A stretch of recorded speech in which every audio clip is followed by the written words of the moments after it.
부산일보 구독자 여러분 안녕하십니까? 부산일보 이승훈 기자입니다. 부산시장 선거를 앞두고 각 당 후보를 집중적으로 파헤치는 준비됐나 인터뷰 두 번째 시간입니다. 네, 오늘은 정의당 김영진 후보님을 모시고 인터뷰하겠습니다. 네, 후보님 안녕하십니까? 네, 반갑습니다. 우리 정치인들이 부산에서 선거에 출마할 때면은 부산과의 인연을 이야기들을 많이 합니다. 그것은 부산과 거리가 멀었다는 것을 스스로 반증하는 것이거든요. 저는 그냥 부산 사람입니다.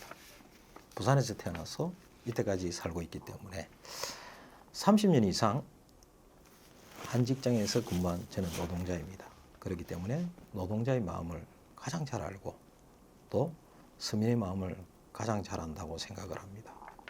또 한편으로는 저는 노동단체, 시민단체의 책임 있는 자리를 해왔던 사람으로서 부산 시민의 마음을 어떻게 알고 시정 방향을 가야 되는지 이러한 부분들도 잘 안다고 생각합니다. 그런 측면에서는 두 후보와 확연히 차별이 있다. 이렇게 이야기를 하고 싶습니다. 출마 선언 때도 말씀을 하신 걸로 알고 있는데 그 3대 공약 좀 어떤 것들이 있을까요? 첫째는 저희들이 대중교통을 이야기하고 싶습니다. 아시다시피 대중교통의 이용률을 높이는 것은 기후위기 시기의 극복 방법 중에 가장 중요한 부분이기도 하죠. 탄소 중립에 대한 부분들을 이야기할 수 있고, 그리고 서울 같은 경우에도 대중교통 이용률이 60%가 넘는데 저희들은 한 41% 이래밖에 되지를 않습니다. 그러면 앞으로 저희들이 대중교통의 이용률을 높여야 된다. 그런데 왜 높지 않느냐? 그것은 시스템이 그렇게 시민들 중심으로 되어 있지 않다. 그래서 준공연제를 하면서 한 1,500 정도를 1년에 예산을 주고 있습니다.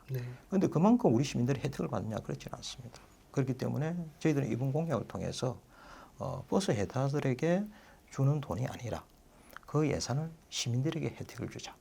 그래서 월 1만 원이면 대중교통 한 달을 사용할 수 있게끔 더 이상 돈을 안 들여도 사용할 수 있게끔 그러면 이용률이 높아질 것이고 그것이 버스 회사로 가는 것이기 때문에 충분히 예산의 그쪽에 변화를 통해서 시스템을 바꿀 수 있다. 두 번째는 지금 우리 사회의 최고의 하도가 시민의 건강과 안전이지 않습니까? 그런 부분을 볼 때 지금 건강보험, 의료보험에서 지금 한 5, 6% 정도를 담당을 하고 있습니다. 예산의 부분들을. 그런데 그러면 한 3분의 1은 지금 의료보험이 혜택이 안 되고 있거든요. 그럼 이 부분을 어떻게 할 것인가? 전 시민들이 혜택을 받을 수 있는 방법이 무엇이 있겠느냐? 그래서 저희들은 월 3만 원 정도의 부산시민 공용 의료보험 제도를 만들어서 지금 의료보험에서 혜택을 보지 못한 부분에 대해서 그 혜택을 받을 수 있게끔 그러면은 100% 아파도 걱정 없는 그리고 전 시민들이 함께 할 수 있는 그런 부분들이 있다고 생각을 합니다. 또 하나는 저희들 청년의 문제 이야기를 하고 왜 자꾸 서울로 가느냐라고 이야기를 하는데 그것은 다 이유가 있지 않겠습니까? 그래서 억지로 될 수 없는 것이죠. 떠나는 사람을 잡을 수 있는 것은 그러한 시스템과 제도와 투자가 있어야 되거든요. 서울대학이 한 4,800만 원 정도의 1인당 투자 비용이 있습니다. 예를 들면 부산대학 같은 경우에 2,080만 원 정도거든요. 40% 조금 넘습니다. 이래가지고는 경쟁력을 가질 수 없죠. 그렇기 때문에 저희들은 서울대 수준으로 부산 거점 대학을 육성시키자. 투자를 하자. 그래서 자연적으로 부산에 남을 수 있게끔 그런 부분들이 필요하다. 그래서 사람에 대한 투자, 교육에 대한 투자 이러한 부분들을 이야기하고 있습니다. 윤석열 당선인 측이 현재 가동되는 원전을 이제 계속해서 연장할 방침을 밝힌 걸로 알고 있습니다. 원전이 밀집한 부산의 경우에는 조금 이제 반기지 않는 측면이 있는데 이에 대한 후보님의 생각은 어떠십니까? 반대입니다. 수명 연장은 있을 수가 없고 문재인 정부에서도 수명 연장이 아닌 수명이 다한 원전은 없애는 부분들을 그런 구조적인 그런 장치를 마련하지를 못했어요. 그러다 보니까 원안이라든지 이런 부분에서 연장하겠다라고 이렇게 나오고 있는 겁니다. 부산시가 애매한 입장을 가지고 있는 부분은 저는 잘못됐다고 생각을 합니다. 말하자면은 고준위 방산성 폐기물도 그대로 고래 놔 두겠다는 거잖아요. 이 보통 문제가 아니죠. 예, 시민들과 함께 격렬하게 반대해야 됩니다. 이거는 절대로 이거는 철회시켜야 되는 이런 문제들입니다. 그리고 또 하나는 그럼 대안이 무엇인가라는 부분들이 있을 것입니다. 거기는 재생에너지 부분이 있는 것이죠. 저희들은 에너지공사를 설립할 그런 공약을 내고 있습니다만은 국토의 3% 내지 4%를 사용을 하면은 재생에너지가 쓸 수 있을 만큼 나옵니다. 저희들이.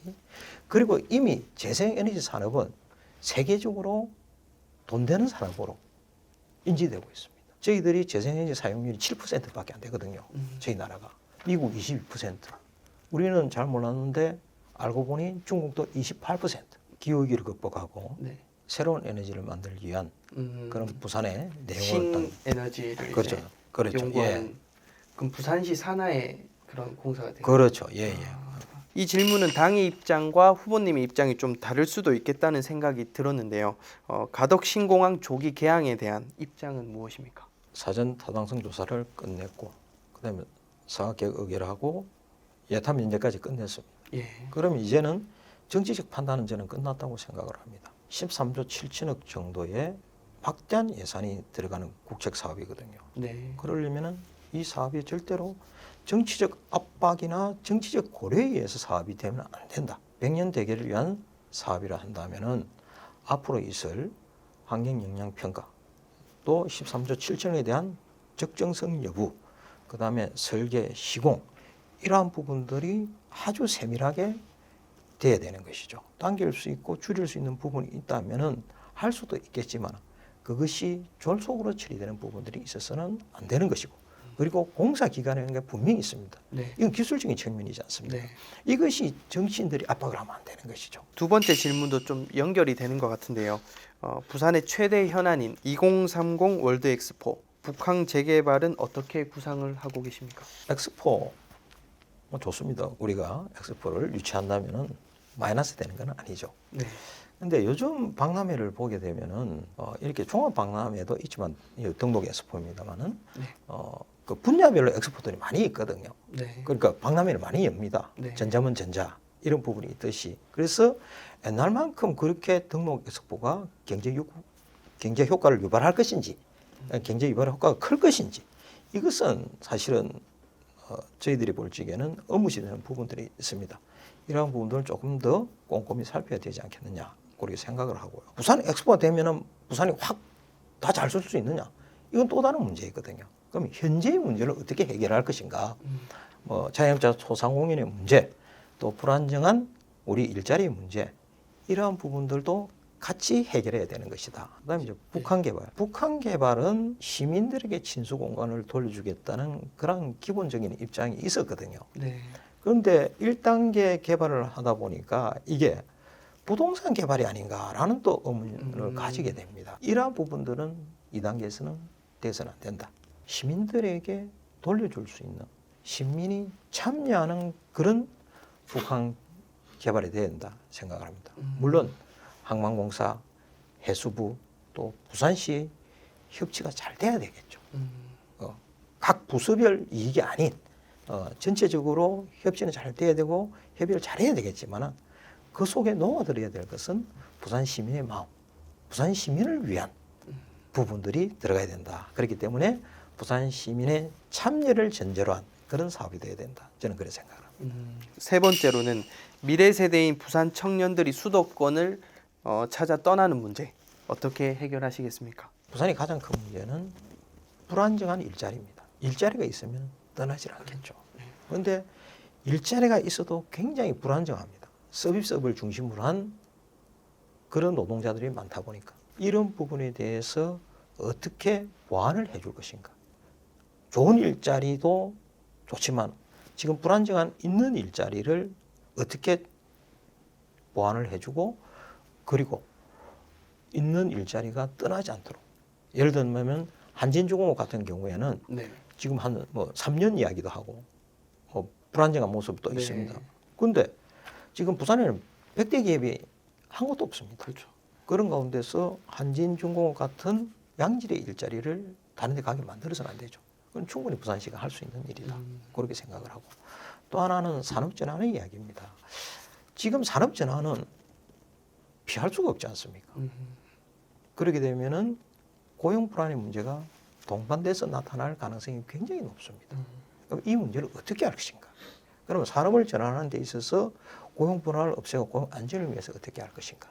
그런 부분들은 사회연대기금이라든지 이런 부분을 조성을 해서 그분들의 안정된 일자리를 만들어주는데 공헌을 해야 되는 것이죠. 교육도 필요할 것이고 또 임금의 보전도 필요할 것이고 이러한 부분들을 만들어가는 그런 정책을 저희 정의당은 준비를 하고 있습니다. 이런 부분이 있습니다. 산업은행 부산으로 이전을 한다니까. 예, 안 그래도 질문이 있긴 있습니다. 그래. 산업은행 앞에 엄청나게 프랜카드가 많이 걸려 있다고 합니다. 반대한다. 네. 예, 그렇게 걸려 있고 뭐 산업은행장부터 지금 사표 제고 나갔습니다만은 네. 산업은행장부터 반대를 하고 있거든요. 지방 균형 발전을 이야기를 하는데 이미 어디에 사는가에 따라서 지금 생활의 수준 정도가 달라진 거죠. 네. 소득의 불평등, 자산의 불평등이 심화되고 있지 않습니까? 그러기 위해서는 강력한 수도권 규제를 저희들은 이야기를 해야 됩니다. 그것이 없이 어떠한 부분들을 만들어 가려고 하면은 오질 않습니다. 인프라가 구축되어 있지도 않고 그렇기 때문에 그래서 강력한 수도권 규제를 전제로 한 지방균형 발전 이것이 이루어져야 됩니다.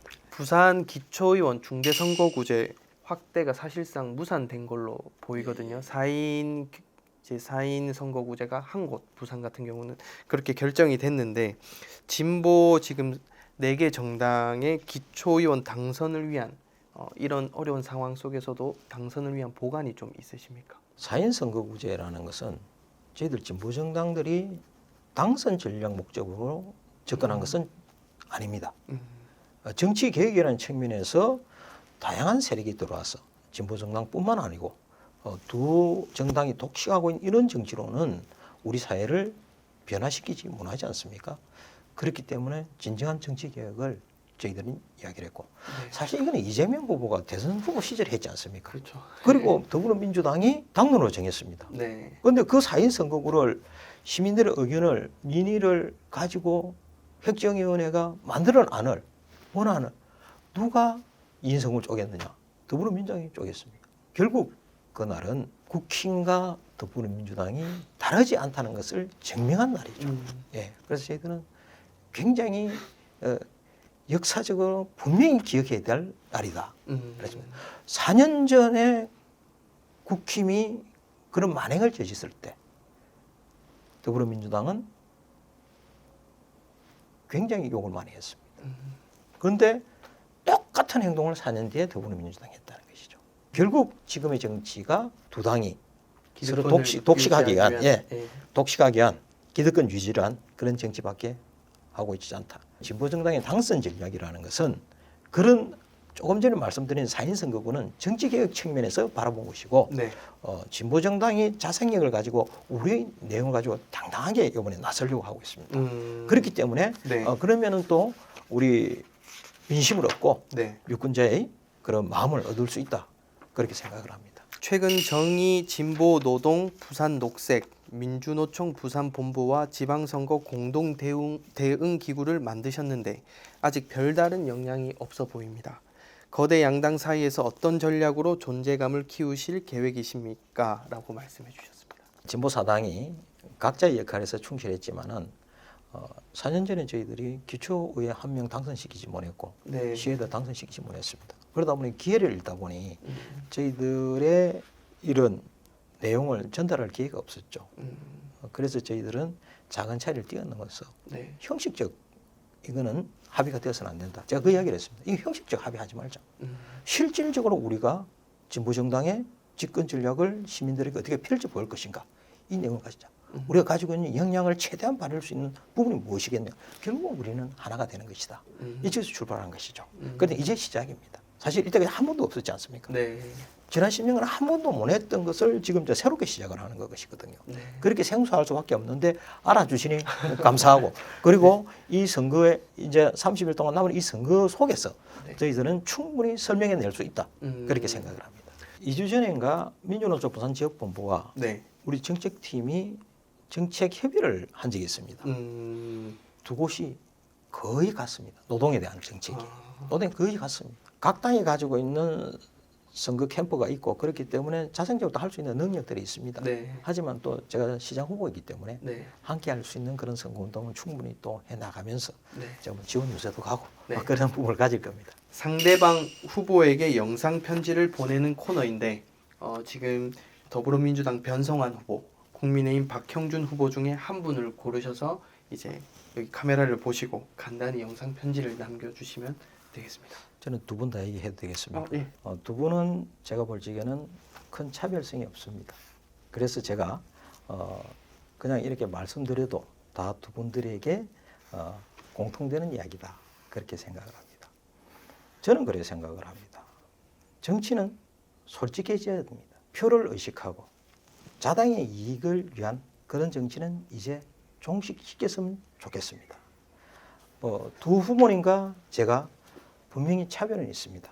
하지만 서로의 의견을 존중하면서 부산의 미래를 위해서, 부산 젊은이들의 희망을 위해서, 그리고 초고령화된 사회 부산의 안정된 행복한 도시를 위해서 이번 선거가 되었으면 좋겠습니다. 당선 윤무를 떠나 부산의 미래를 향한 희망의 선거를 만들어 가자고 저는 전하고 싶습니다.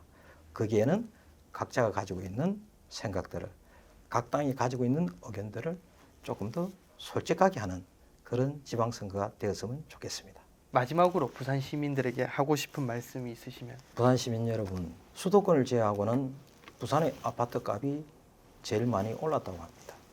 근데 과연 부산 시민의 삶은 그렇게 향상되었는가? 저는 아니라고 생각합니다. 이제 화려하지만 실속이 없는 난개발 중심의 정책에서 벗어나야 합니다. 이제는 더 시민 곁으로, 시민의 건강과 안전, 그리고 일자리로 우선을 하는 그런 시민의 정치가 필요하다고 생각을 합니다. 정의당 후보 김영진은 이러한 정치를 하기 위해서 부산시장 출마를 했습니다.